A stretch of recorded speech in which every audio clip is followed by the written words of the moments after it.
broke down, right? I cried and I became angry, and all of these things that I had kept inside, bottled up, that I finally let go. And it was sacred because she didn't judge, she didn't correct, she didn't bring advice. She just was present, and she bore witness to my revelations. It changed everything. Hi, and welcome to Boundless Moments, the storytelling podcast that brings sacred moments to life through the voices of those who lived them. I'm Nathan Houchins. Support for Boundless Moments comes from the Sacred Moments Initiative. At Boundless Moments, we are careful to ensure that all stories comply with healthcare privacy laws. Details may have been changed to ensure patient confidentiality. All views expressed are those of the person speaking and not their employer. Some stories featured on Boundless Moments may contain themes or content that could be upsetting for some listeners. We encourage you to use discretion and take care of yourself while listening. Dr. Heather Gilmartin is a nurse practitioner and research health scientist at the Denver-Seattle Center of Innovation for Veteran-Centered and Value-Driven Care, located within the Rocky Mountain Regional Veterans Health Administration Medical Center. She is the Associate Director of the Denver Center of Innovation and Co-Director of the Denver VA Advanced Research Fellowship for Health Services Research. She serves as a clinical associate professor at the Colorado School of Public Health, Department of Health Systems, Management and Policy, and is the Associate Director of the Colorado Clinical and Translational Sciences Dissemination and Implementation Research Core. Dr. Gilmartin is an Associate Certified Coach with the International Coaching Federation, providing executive leadership coaching to VA clinical leaders through the VA Leadership Coaching Cadre. Her research is dedicated to understanding and optimizing healthcare culture to enhance workforce stability, efficiency, and the delivery of high-quality, innovative patient care. Her work promotes organizational learning through the implementation of supportive learning environments and high-reliability practices, including team training, leadership coaching, and relational coordination. Dr. Gilmartin shares her evolution from nursing to leadership coaching. She talks about how a highly challenging moment in her professional life led to her desire to pursue guidance from a coach, and she describes the transformative moment in which her coach was silent, present, and without judgment. She makes linkages between coaching and the nursing profession, between the state of relational flow and sacred moments. Dr. Gilmartin highlights her personal mindful practice, elements from sports psychology she uses in her coaching strategies, and the ways her patient care could have been different by using a coaching lens. We touch on the significance of building trust, emotional intelligence, and attunement in coaching relationships. As an added bonus, this is my most personal episode to date. Dr. Gilmartin helps to uncover a bit of my own psychology, how I can't make a decision about dinner, how too many options paralyzes me with indecision, and how familial influences impacted my ability to recognize and access my own emotions.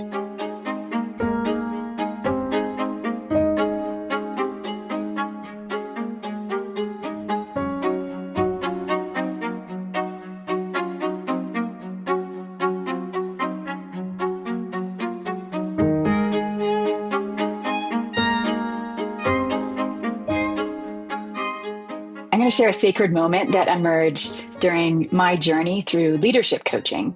I'll tell the story how I was at a pivotal crossroads in my professional life, and I just had a lot of chaos in my head, and I needed someone to help me work through it. And I remembered that I had coaching as an athlete in college, and maybe that was an option. So I'll begin at my story. So I'm a nurse by training, and nursing is a profession that we hold space for people. We aren't there to cure, but we're there to care, right? We will hold a hand and sometimes just witness because we aren't sure what else can happen, because sometimes we can't do anything for them.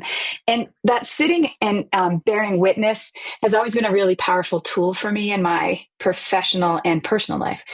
I don't have the solutions to much, and I always lean back on that. So when I myself was in professional chaos, I was in a a career development program at the Veterans Health Administration on the research track. And so I had opportunities, right? I had research I wanted to pursue, but did I want to take on a teaching aspect to my career? Did I want to take on a leadership aspect to my career? Did I want to stay in the Veterans Health Administration? Did I want to take my work out into the consulting world? Like those are all options on my table.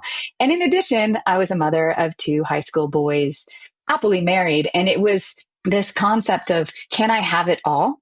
Career and the family and the health and the joy of life. And the moment that drove me towards leadership coaching was when I was not having it all. I hit a real low point. I had really high burnout, could not make a decision to save my life. And my family told me I need to pull my cookies together.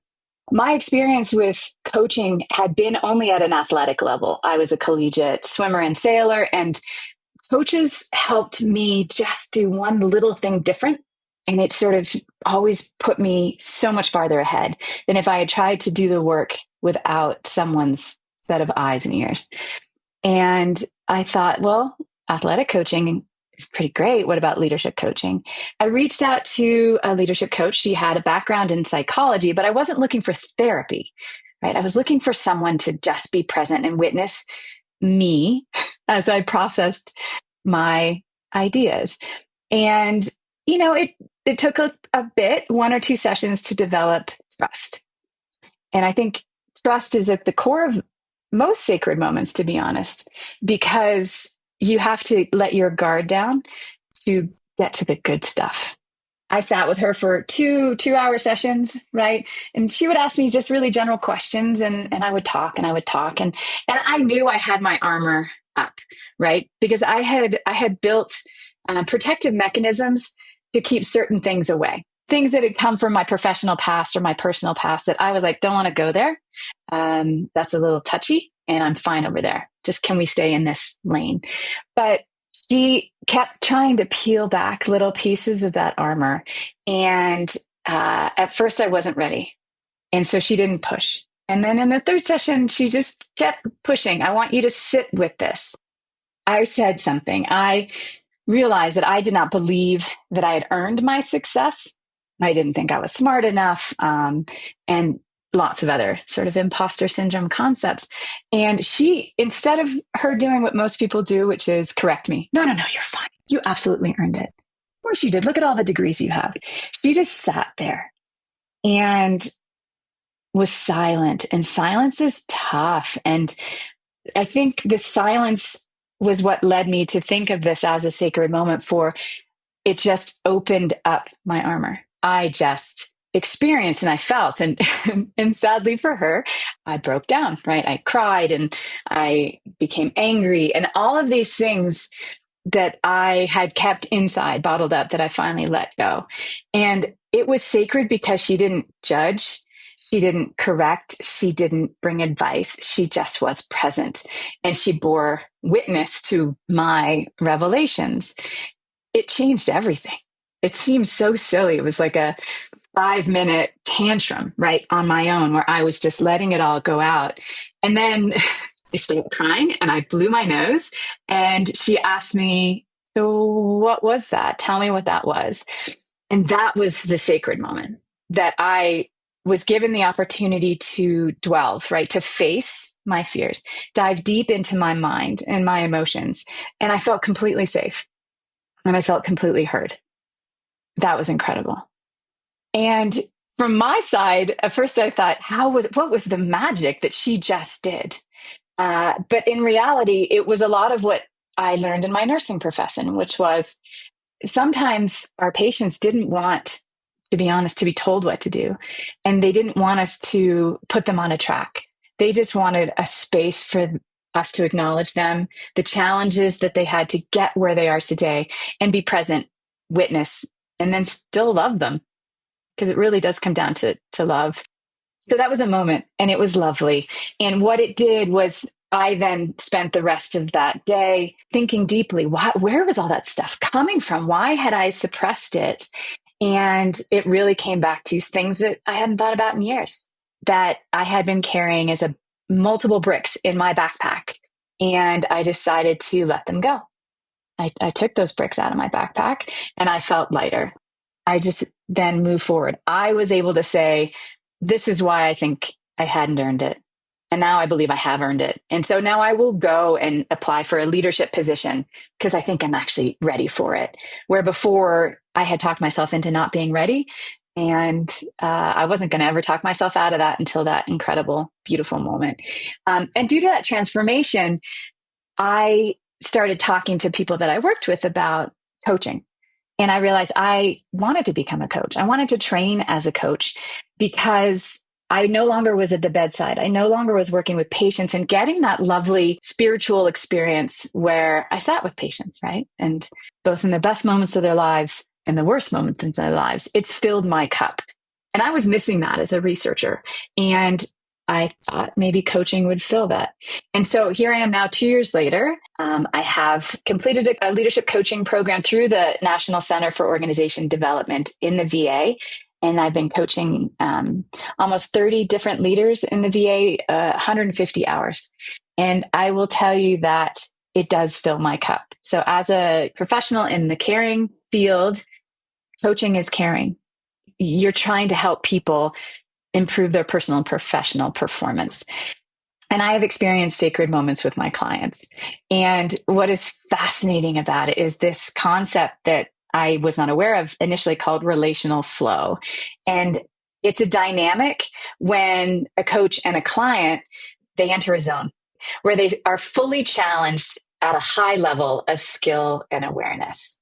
That was such an interesting term because, sacred moments are sort of the same, right? Like where you get into a phase where it's just like time sort of stands still and you're fully there and you're experiencing each other's both emotions and, the world around you. What's interesting is I never realized I was trained for that as a nurse until I was just trained for it as a coach. There's a skill to it. When this happens, right? When you have a sacred moment with a patient, like back in the day for me, there was a trust that happened that then when they would ask for something, my advice, they would actually listen, right? When a patient would tell me something, I trusted them. It would change the way we worked. And in coaching, it's the same way, right? I am there to hold space for my client. And many times it can feel effortless. Like, wow, that just happened. Amazing. But other times, especially if I'm not fully, I'm listening, but I'm listening so hard to try and make sure that they know that I'm present. So they're working hard trying to reveal, their stuff and break down their armor. And I'm sitting there trying to focus really hard. It means that I'm not there yet, right? I was a nurse for 20 years. And my first couple of years of nursing, there was not a lot of sacred moments. It was a lot of panic, but then you get into the groove and you get confident and you can find that space. And I'm seeing that with coaching, right? So I've been doing it for a while now. And, within a couple sessions, we get to a place where we have trust. My client and I can get into a relational flow, which is where the big transformations happen. So it's interesting. I've been a nurse almost for 30 years now, and my training around, holding space for healing, for advocacy, right, for bearing witness, I still carry with me. It is the foundation of everything I do, and it informs my coaching practice. And so I hold space, right, for my clients, not just for physical healing, because sometimes there's that, they're suffering from pain and things, but more often than not, it's to help them be courageous as they're trying to discover who they are, where they want to go, and what they want to be. So I'll end the story with, it's been an honor. I decided I wanted to be a nurse when I was like 17 years old. And I still think it was the best decision I've ever made. Coaching has come later in life. And I think it will provide me with the same personal and professional satisfaction over the years to come. And it's because of that idea of the sacred moment and the relational flow, because it has to be reciprocal. I can't just give and no one gives back. It's a real incredible thing when we give to each other. And that fills my soul. And that helps me with my burnout, which is the crisis in healthcare right now. My breakdown was not a high point in my life, but it led to me finding my path again.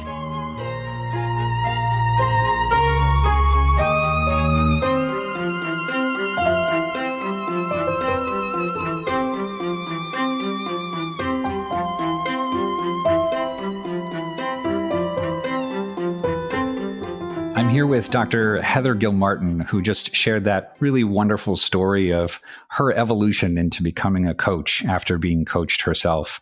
And I was struck by some of the mirroring of how we as healthcare professionals show up for our patients and hold space for our patients, and how coaches can do the same for those that they coach. Thank you for sharing that, Dr. Gilmartin. Thank you. It was enjoyable.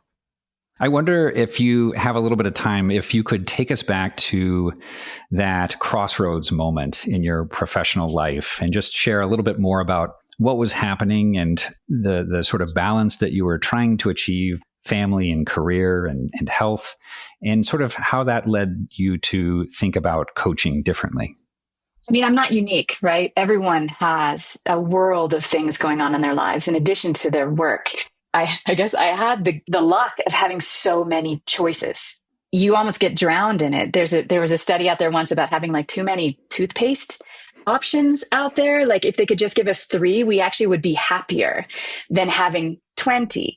And that was where I was. I had a lot of career opportunities that I wanted to take advantage of, but I knew if I did, that would diminish my time with my family, my friends, and my health. And so I had a mentor. And my mentor would tell me what to do. And I don't like being told what to do. It's just not my personality. And someone said I should go see a therapist. And I thought, I just need some guidance, or, it's my problem. Maybe I have the solution to fix it. And so that's when coaching came in. Because I remember as a college athlete, my coaches never said, you stink. They said, you're good. You want to get a little bit better? And I would say, yeah. What do I need to do? So that's where coaching fell. It was just one other lane of this incredible highway of professionals who are there to support you. I could have probably gone to a religious person as well, right? A guru or whatever, mindfulness, to priest. They might have been an option. That's not really in my toolbox. So I chose coaching. It seemed low risk and something I could end at any session. That was the beauty of it, right? I wasn't making a long-term commitment to somebody. It was like after one session, if it wasn't what I liked and I didn't like the person, I'm out. I like those low risk kind of things. I'm with you on the analysis paralysis when you have 1,000 different choices. It's a Houchins family trait to not be able to choose what's for dinner. I mean, we are known for that in my family. Yep. And so too many choices really does become paralyzing. It also resonated with me when you talked about how coaches really focus on what you're doing well and how you can do it even better. Mm-hmm. And I feel so often that in healthcare, we are very much a field that is focused on deficiency first, asking what's wrong rather than how are things going well in your life, for example. And we know this with healthcare trainees as well. They're really just waiting for that modifying feedback rather than the reinforcing feedback. Right. So, yeah, I think coaches can play such an immense role, even just to highlight what someone is doing incredibly well. Yeah. You mentioned your experience as a college athlete. So you've had your own coaches before all of this. How did those early coaching relationships shape your understanding of what it means to be truly seen and heard? I had the great fortune of being part of a sailing team in college, and which seems so strange, right? But that is a thing. And we had a coach that, instead of focusing on the team and the wins, we got to win nationals, their approach was to make each of us a better sailor and a better person. I went to a Jesuit university, so that very much was the focus, on the person. And actually, ironically, when I watched Ted Lasso recently, it was a very Ted Lasso philosophy. It wasn't about winning for winning's sake. It was about make sure you grow upon the journey. And so the individual one-on-one was something I hadn't been part of, right? In high school, I played lots of sports. And again, I sailed. And that was a lot of make sure your team wins the high school national championships. It's all about the team. But in college, it's about the person. That was a growth moment. And I don't know why that is. Maybe that's changed. I think we know a lot more about the sports psychology. But when I realized that the tension on me would make me better, but then that would help the team be better. Ironically, that actually is what my whole research is about. We always say there's no I in team. In healthcare, we have our hierarchy, right? Physicians are in charge and everyone else works But when the whole team is working together and each individual is able to perform at the top of their license and show up their best selves, I mean, it's the best place to work ever. And that's what I try and do in my research. So I'm saying this out loud, realizing that maybe this has come from, wow, a long time ago. That's pretty fun. I've also had some bad coaches in sports who belittle you and make you feel like you are so broken. And the only way you're going to get better is to sacrifice and to experience pain and suffering. I don't respond well to that. Some people must, because it is a more traditional approach. I prefer the you're good, let's get you going. And then the pause, right? So I was actually, I'm on a master's swim team here in my hometown. And my coach, I was talking to this morning, right? Master swimming is adult swim team. It's hilarious. If you ever want to do it, it's phenomenal. And I have a coach on the deck who will read you first thing in the morning and say, ooh, you might need a little more of a rest day than maybe a push day. I might get a lot more good girls. I'm in my 50s, and to have a coach tell me, good girl, that was great, is probably the finest moment of my days. When do you get someone to tell you good girl? That coach, my coach, sees me as a human and a complex human, and then sees me in the pool as someone who just wants to get a little bit faster every day. So it all feeds into each other. And so in my leadership coaching, I try and bring that in, right? You're showing up as a nurse manager in a cardiac cath lab, and you come to coaching because you have a problem. I say to them, you're not broken. You're just trying to do things different or better. And it's, the problem. So let's help you find your solution. And they often are like, no, I want you to tell me what to do. We're like, we'll see how that goes. How about you tell me? Inevitably, it comes to them, and then they get a little bit faster, and then they come back and they go, what next? I had a small win, right? BJ Fogg would say, you have a tiny habit, and then you want to do the next one and the next one. It's all coming together. Look what you're doing. You're like my own personal coach right now, Nathan.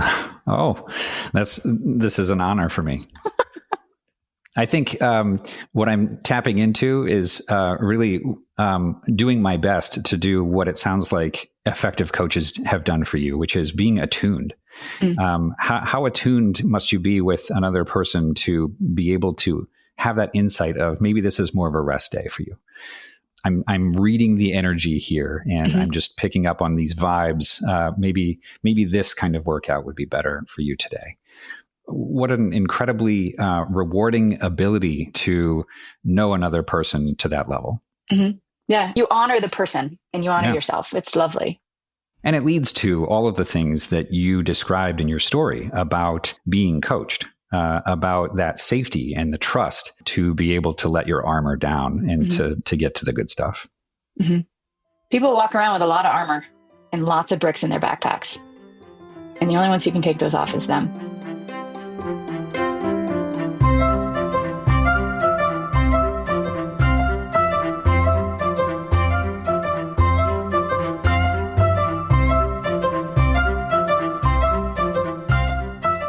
Yeah. And so tell me more about this concept that you described called relational flow. And I think we're sort of alluding to it a little bit, and you spoke about it in your story. With relational flow in coaching, can you maybe describe a moment when you and a client sort of entered that space together? What did it feel like in your mind and in your body? Yeah. So one particular time was someone who I had been mentoring for a period of time. And again, this person wasn't really interested in being told what to do. In the relationship, I asked their permission. How about we try a coaching approach instead? Because coaching does require that acknowledgement. I would like to coach you so that they know that they're not being grilled. And so this person said, yeah, let's give it a go. And, I had been mentoring them for a while. And so I started the coaching, like, what do you want to talk about? And what do you want to achieve in our time together? And what would success look like? Which is an evidence-based approach to coaching that I was taught. And even just the moment when I asked them, what is the outcome you want to achieve? It was like time slowed, because their problem was something that they hadn't figured out what the outcome was they wanted. I guess no one had ever asked them. I hadn't asked them as their mentor, so bad on me. And that I saw her sort of like struggling, like you could see smoke coming out of the ears. Like it was just this, and the body language changed from like closed off to open to tired, like all within a matter of seconds. Then she shared, this is my outcome. So by the end of this hour together, I want to achieve this. I asked one more question, right? So what do you want to do? And that was all it took. So for me, it was sacred because I think I asked the right question to get to the right place. And she felt safe enough to dig in. It just flowed. Like all of a sudden I looked at the clock and I was like, oh my gosh, we're over time because it went by so beautifully. Time stood still. At the end, we reflected back. Like, did we get where we wanted to go here? And she said, I'm farther than I thought. I'm ready to keep going. And I never asked her at the time because I didn't appreciate the idea of relational flow or a sacred moment, but it felt that way to me. And it filled me up for days to come. I just was like, that was the greatest thing. I bore witness to that. Mm-hmm. Incredible to be able to see someone that you care about that grapple in such a sort of profound and pretty personal way, to be able to both witness that and guide and observe that journey of self-discovery all in the span of a very short amount of time sounds really impactimpactful. In the coaching literature, the idea of relational flow requires some skills, right? Like, so I wasn't just sitting there letting her talk. I would ask probing questions. I would reflect. I would say, this is what I hear you saying. Did I get it right? And no, that's not what I said. Or, oh, yeah. Or I would use a metaphor, right? Like, it sounds like you're at a crossroads. So there is a skill to it. And as I said in my story, like that was probably after doing 60 hours of training, 60 hours of coaching, in addition to my 150 hours of training time. I was never going to get that on a first go. It took a while.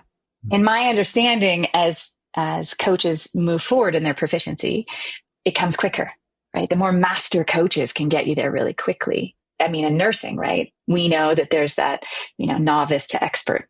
And in the work on sacred moments, it's not the intern who comes in potentially and has a sacred moment. It's probably the attending, right? Who can set it up really quickly. So I think there's skill, there's competencies.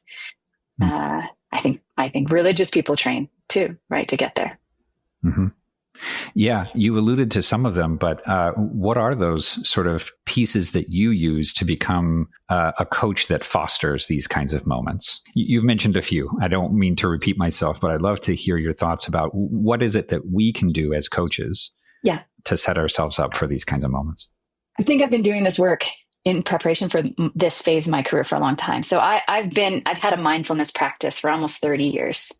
And that came from something that I actually published with some of our colleagues at University of Michigan. When I was a nurse practitioner, I was really struggling with burnout and paying attention in a really intense clinic. And so I started using hand washing as a time to practice a moment of mindfulness. That drove me into a proper mindfulness practice, right? So I learned how to meditate. I went on retreats. I do a lot of self-reading on wisdom philosophy. So that is just part of my life now, because my burnout as a healthcare provider early in my career was going to stop my career. And so I chose to take this path. Now that's really commonplace. But that mindfulness allows me to drop into a coaching moment really quickly. I can be fully present because of my ability. I've sort of worked my mind to be able to focus. My training on the stages of change, right? So where are they? Are they in the pre-contemplative stage, contemplative stage? That's a cue really quickly within a coaching program. So if they're just wanting to chat, that's fine. But by the end of our session, I need them to at least have gotten all their ideas out and with a plan. But then I want to move them along the stages of change as quickly as possible. Sometimes it feels a little bit like motivational interviewing, right? You're just trying to keep them moving, because coaching is a forward action oriented, where therapy is more like reflection on the past and processing. I think you're a better healthcare provider and a more in tuned coach if you have tuned up your emotional intelligence, right? To read cues, to sense body language, eye rolls, everything. Because you can call people out on that and they don't know they're doing it. And it's phenomenal when you're like, whoa, that was amazing. Why do you keep looking off in the corner and you're sort of spacing out? What is that? That sometimes a lot of people express themselves emotionally. And then the term that I was trained on is relational competence. Can you do this? there are many who are not skilled at relational aspects of life. And what's fun actually in the coaching world is I can see, physicians, for instance, that I coach who very much like the linear, the fact-based. They just want to tell me that. And then I'll say, well, how did you feel? It doesn't really matter. So let me tell you more. Okay, so you didn't really connect with that side of things. So you felt nothing? Well, of course I feel something. Can you put a name to it? How do you name your emotion? Right? And they don't want to. That's their armor. Right? We as healthcare providers put up our own boundaries so we don't take the work home with us. To be able to say, I hear you. If you don't want to talk about that, that's totally cool. But one day we might want to. So let me know when you're ready. That's that confidence in learning how to do relationships. So I think those would be the 4 key things. Yeah, thank you for sharing that. I'm reminded of, maybe it's armor for myself. I'm speaking for myself now, but as a physician, a lot of what you say resonates. And when I have my own conversations with a therapist or anyone else, sometimes they'll ask kind of how things feel, and what's your emotional response to this set of circumstances? How does it feel in your body? And I always have to really pause and think about it, and my response is almost always pretty cognitive, at least on first blush, right? Well, this is what I thought at the time. This is, these were the circumstances. And that's been so ingrained in me for so long that it takes more to be able to harness what emotions are there, and not just sort of the superficial ones, but the ones that are really deep down. Yeah. I think in some cases it's armor. In some cases it's just a lack of experience and sitting with and being with yourself. Where does that, you said ingraining, like it was ingrained in you. Yeah. Not to get too intense in the sort of psychotherapeutic space, but I think it came a lot from family for me. Mm-hmm. We spent a lot of time in the cognitive space, and I think there was a lot of discomfort around sharing emotional responses and sharing and being vulnerable. Yeah.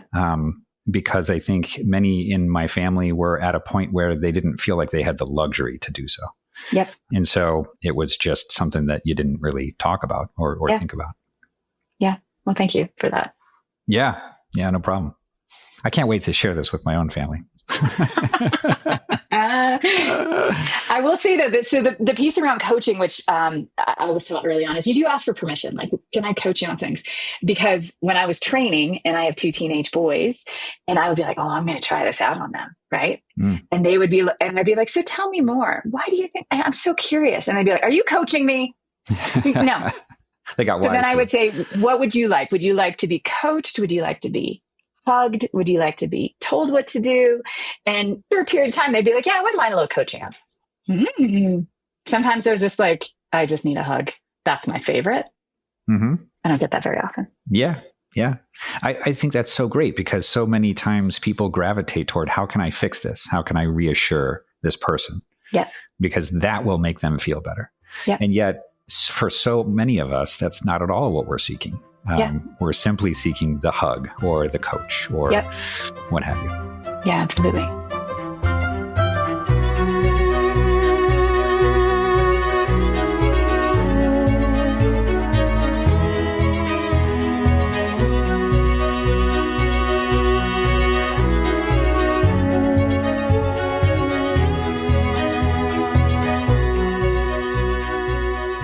Asking permission is something that I have done a lot with patients. Mm-hmm. And I mentioned it before, but it sounds so much like being a coach is similar to your role as a nurse as well. I'm curious how you see them as similar, or how are they different? Mm-hmm. You remember when I started out as a nurse, right? I felt so empowered. I knew so much, right? Stop eating sugar, right? I didn't, as a nurse practitioner, I specialize in diabetes. And I just remember this. I was doing an internship at the Bronx, in the Bronx, and I was working with a clientele who I didn't know their lives. A lot of them were from, the Middle East or Puerto Rico. And I would sit down with them and be like the smartest person in the room. You know what the problem is? You're eating too much sugar and fat. So let's talk about that. Let's look at your diet, right? And I look back on it and I'm horrified. I was so insulting. But I was full of knowledge and I wanted to educate them, right? Because in healthcare, we mostly think that it's a lack of education that is holding people back from their ideal self and health. And as soon as I moved into a more confident space, I would ask more questions of them. Tell me, right? For example, I had no idea that rice and beans, if you're from Puerto Rico, is made with lard. Rice and beans in my house was made with low fat, low salt. Great. Not in theirs. And so I'm telling them that they have to change the way their great grandmother has taught them how to cook rice and beans. I think the answer is no. Right. I also asked a gentleman, like, why don't you walk to get the paper instead of having it delivered to your doorstep? I didn't know that he was in a gang-ridden area and it wasn't safe to walk. Right. So I was making assumptions. And so as a new nurse practitioner, I wish I had been a coach and asked them, what do you want to talk about today? What do you hope to achieve by the end of our session? And then ask them to reflect on things that are holding them back, things that they've done in the past that has helped them be successful in other ways that they can apply to this situation. And then they actually would come up with their own ideas. I maybe would encourage them and then hold them accountable, and off they would go. But I didn't do that. Silly me. So I think we have a lot to learn. And I know we have health coaches now. That is an industry we're seeing more where, non-trained healthcare professionals are coming into clinical settings, meaning not professionally trained, to supplement what physicians and nurses, social workers and pharmacists are telling patients. Maybe they're translating it better and they're using a coaching approach, because that's not in our schooling. I agree with you. I sure hope that that's on the horizon and being taught as a competency. And I'm reminded just how uncomfortable it makes so many people feel to abdicate that kind of control, to let someone else be the captain of the ship, since you mentioned sailing before. I had to go there. You had to do it. I know. Couldn't help it. But to let someone else kind of steer, right? Mm-hmm. To let someone else identify what they see as barriers to their health or to their enjoyment, to let them take the reins. That is tough for so many people who are used to being in control. Yeah. I mean, smoking cessation was the first time I really thought about this thing. You can't just tell people to stop smoking. There's another way, but no, it doesn't work. But, if you give them space to figure out why is it they smoke, what are the things, and many people get there. Or if they've stopped smoking and now they want to do something else, they can use that behavior that they were successful with across life. And that's super empowering when you realize a lot of people don't think they've been good at anything. But then and then they realize, actually, I was good at that. Oh, maybe I could do that here. And that's the aha moment, right? That's when you see them and they go, huh. And the hard part for all of us, right? As a nurse, I'd be like, great. So tell me what you're doing. I'm going to write that down, put it in the note 6 times and make sure that we documented that. Check. We did it, right? We did our job. Our job, I think the relational piece is to let them just sit. Mm-hmm. And we as an industry, as a field, have to get better at recognizing and celebrating that kind of work, as opposed to just checking the box and saying, hey, look, mission accomplished. The challenge is our system is not built for that, right? No. Our system is built for checking the box so that we can bill correctly. And then if there's a medical error, they can go back and be like, she didn't do it. She didn't check the box. So now you're responsible. Root cause analysis. And then all of a sudden we have a new policy and a new federal regulation that says that we all have to do this, right? We know, though, the best of us, right? We've had those providers, we've seen those providers in action who do prioritize this, and it never is checked off on a box. But those are the ones who everyone wants to see. So unfortunately, our system is designed for exactly what it gets. I mean, you think back to the days when your doctor would come visit you at home, right? You had a nurse at your bedside when you were giving birth at home. Those were the days. Doesn't mean we can't go back, but might take some major changes. To say the least. Yeah. I whisper it like major changes. Yeah, that's right. That's right. Switching gears ever so slightly, I think healthcare is, after just getting off service, taking care of patients in the hospital, so many different emotionally demanding environments that we find ourselves in. And just in your story and in coaching, it sounds like it's similar as well. There can be a lot of need for being attuned to emotions and responding to them in real time. How do you sustain your presence, your being present, and your sense of purpose in these emotionally demanding environments like healthcare and coaching? Oh, that's a tough question. I mean, I'll be honest. I left the bedside because I was struggling with that. Mm-hmm. And ultimately I went on to do a PhD to answer that question. Right. So, cause I feel that the way to help individuals be present and find the joy in their work and do the best work that they are possibly able to do is partially responsible. The team and the culture impacts that. So you could come in every day and be like, today's a good day. It's going to happen. I'm so excited. And whoa, I've got a lot of patients to see. And oof, this is a pretty tough day. But you look around and you go, oh, my team's on task today.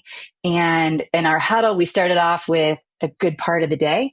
So we all got a little positive energy flowing. We determined whose everyone's roles and responsibilities are. Things are nice and clear. And you hit a low point, but you come back to your good moment and you all have lunch together. Right. And so you get to like have this relational moment. You feed off each other. And then the end of the day, like before everyone signs out, everyone has a quick huddle to debrief. So you can process what went well, what didn't go well. So you don't take it home with you. That is what my research has shown helps create individual resilience and decreases burnout, decreases turnover, are these environments that support the individual practitioner. So this is a long way to say, like, I have no clue how to do it because I couldn't do it. So those who can't do, they teach or they research it. And then as someone who really like identifies as both an educator and researcher, man, that hits home. That just hits. It's just so true. I mentioned I was just on service, and every day I would have these. I wrote a little sticky note to myself, deep breaths on rounds, and I didn't do it when I sort of washed my hands, although I should have. I didn't do it in the elevator like I have done in the past. And every day I walk in and say, this is going to be a really uplifting, positive experience. And within, I don't know, 20 seconds, probably, things were just off the rails, right? And then I just felt like then I had so little impact. And maybe what I'm hearing from you is if I had spent more time in fostering those relational moments and those moments where I can just have lunch with my team, perhaps it wouldn't feel quite as chaotic. Perhaps. Yeah. No, it may be something to explore. Because otherwise it's just you, right? And it's all on you. And that's really hard. But they say it takes a village. Before COVID, people were very much talking about you need to be more mindful, take care of yourself. And then it was supercharged, right? Okay. In the midst of COVID, we also want all of you to do these online mindfulness classes and make sure you get enough sleep and take your vitamins. And it was so tone deaf. And so all the wellness programs in healthcare were focused on the individual. You need to be better because if you're not resilient, you failed. Luckily, we had some really smart scientists and the Surgeon General amplified this with his work on workplace burnout that showed it cannot be a me problem. It's a we problem.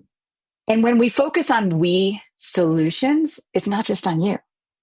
It takes time though. People don't have time. I don't want to get to know my coworkers. Ugh, they're going to tell me things I don't want to know, right? I don't want to have to spend a minute asking everyone how their day was in a huddle. I just want to get to the business. I want work. But the science of every industry has showed us that it behooves you to build relationships with the people around you and to create systems that support you being mindful, you breathing, you finding joy in work, things like that. And so that's what I'm trying to do. My coaching is individual, right? But I coach individuals within the Veterans Health Administration, within the organization. I'm sort of coming at it from both angles. I want to help the individual, but then I also provide them with tools to help change the system. So that's the research program aspect. But because you could be the best, most incredible high performer and show up every day, and in about 6 weeks, the system will take you down.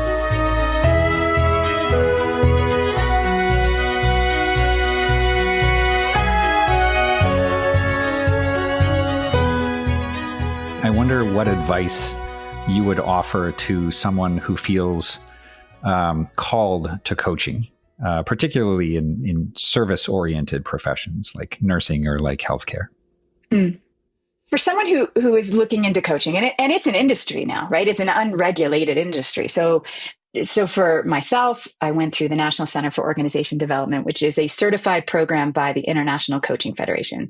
So it uses theories, models, and frameworks to teach us how to ask the right questions.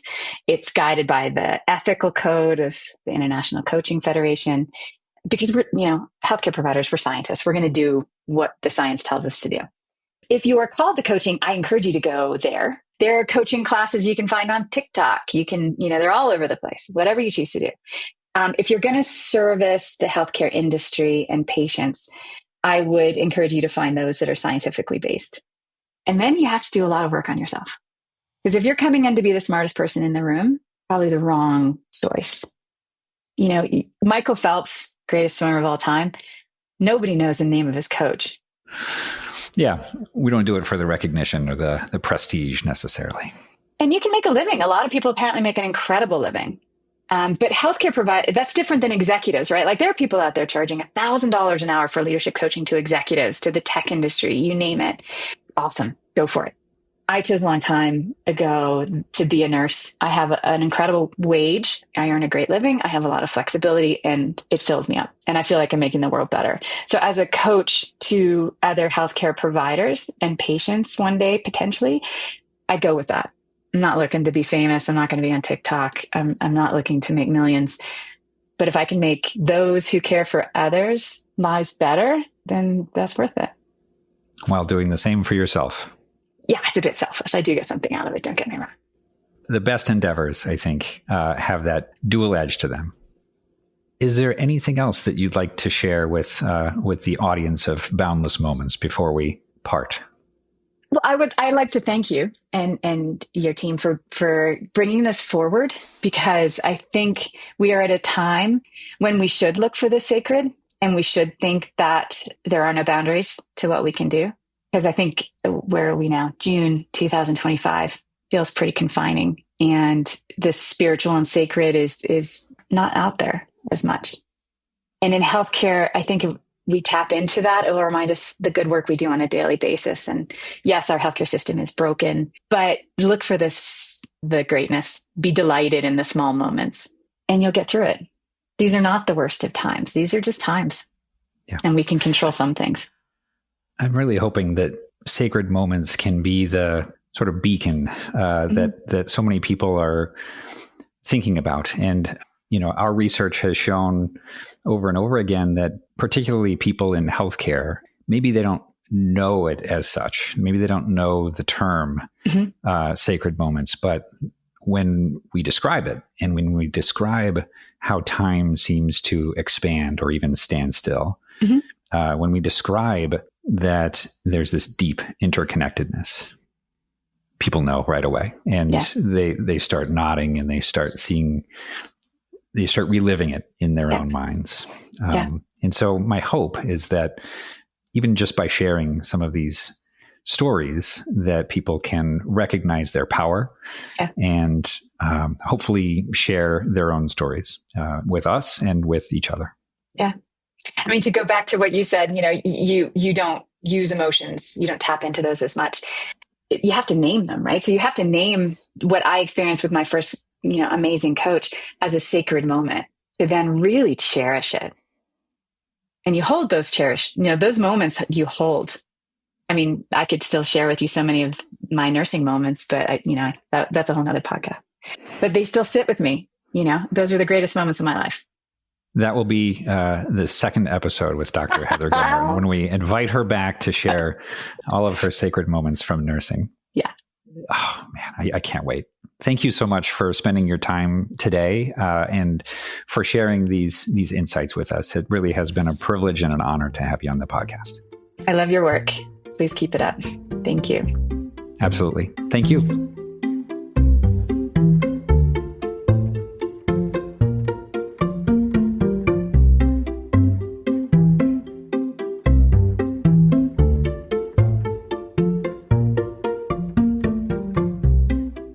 We would love for you to be a part of this movement, and we would be honored to hear your story.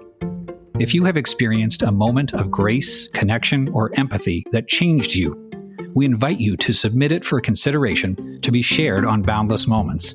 By sharing, you not only contribute to a collective celebration of human connection, you may also inspire others to recognize and cherish the sacred moments in their own lives. To discover more about sacred moments and to share your own story, please visit sacredmomentsinitiative.org. This episode of Boundless Moments was produced, edited, and mixed by Nathan Houchins. Our program manager is Jessica Ameling, and our publishing and social media manager is Rachel Erlinger. Our podcast is made possible by the Sacred Moments Initiative, a humanistic project whose aim is to study, catalog, and share sacred moments. Learn more at sacredmomentsinitiative.org. Boundless Moments is also made possible by donations from listeners like you. Thank you so much for supporting our work in sharing sacred moment stories. If you enjoyed this episode, please subscribe to the show wherever you get your podcasts and drop us a rating or review to help others connect with us. I'm your host, Nathan Houchins. Thank you for joining, and until next time, be well.